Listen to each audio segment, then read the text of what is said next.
Եվ այնուամենայնիվ Հայաստանի քաղաքացուն դժվար է համոզել, որ իր կյանքի որակն ավելի լավացել է։ Հայաստանի պաշտոնական վիճակագրությունն արձանագրում է գների հետ կապված նոր տեղեկատվություն, որով փաստացի պաշտոնապես փաստում է այն իրավիճակը, ցավոք սրտի ոչ բարվոք վիճակը, որը թերևս յուրաքանչյուրը զգում ենք մեր առօրյայում։ Պաշտոնական վիճակագրության վերջին տվյալներով Հայաստանում սպառողական գների ինդեքսը կազմել է 3.7%։ Ցուցանիշը թիրախային սահմանված թիրախի շրջանակներում է, կարծես թե ամեն ինչ նորմալ է, բայց 3.7% միջինացված ցուցանիշը ինդեքսը բազմաթիվ ապրանքախմբերի միջինացված ցուցանիշն է, մինչդեռ առանձին ապրանքախմբերի եւ հատկապես առաջին անհրաժեշտության ապրանք ծառայությունների մասով պատկերը ցավոք սրտի շատ ավելի բացասական է։ Օրինակ, եթե 3.7%-անոց 12-ամսյա գնաճ ունենք սպառողական գների այդ միջինացված ցուցանիշի տեսքով, ապա միայն սննդամթերքի գնաճը կազմել է 5.6%։ Ծխախոտ, սուրճ,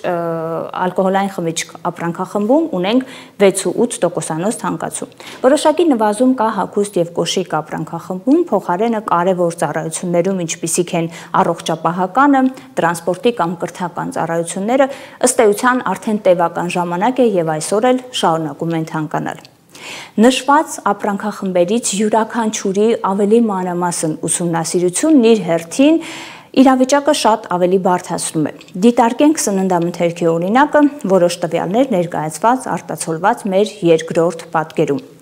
Ըստ էության, եթե սննդամթերքի կուտակային գնաճը այս ամիսների ընթացքում 12 ամիսների ընթացքում վերջին կազմել է 5.6%, առանձին ապրանքախմբերի մասով, օրինակ, միայն հացը թանկացել է 3.5%-ով, ալյուրը թանկացել է 6%-ով, բուսայուղը թանկացել է 18.6%-ով, կարագը 12.3%-ով, միսը 3.5%-ով եւ այս շարքը շարունակելի է։ Պատկերում ներկայացված ապրանքախմբերը բոլորը չեն։ Մենք առաջին անհրաժեշտության սննդամթերքի հետ կապված իսկապես ունենք մտահոգիչ թանկացումներ։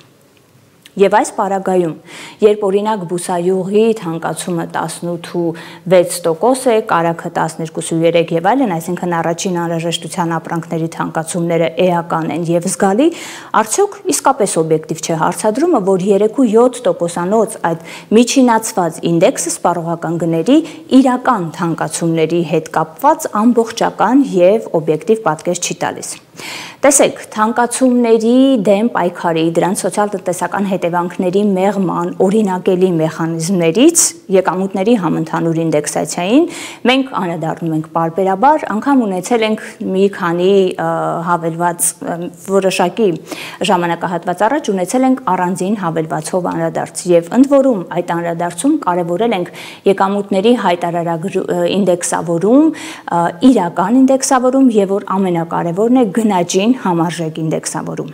Այս օրերին մեզ մոտ քննարկվող թեմաներից մեկը 2026 թվականին սպասվող ներդրվող համակարգն է, որը ենթադրում է անկանխիկ գնումներից 2% հետվճար։ Նախ նշենք, որ որևէ կերպ չունենք մտադրություն թերագնահատելու մեր բնակչության յուրաքանչյուրիս համար այդ 2%-ի սոցիալական նշանակությունը։ Իդեպ դա եւս ցուցիչ է իրական կենսամակարդակի։ Բայց անգամ այդ պարագայում դա որևէ կերպ համապատասխանում եւ համարժեք է այսօրվա գնաճի մակարդակին։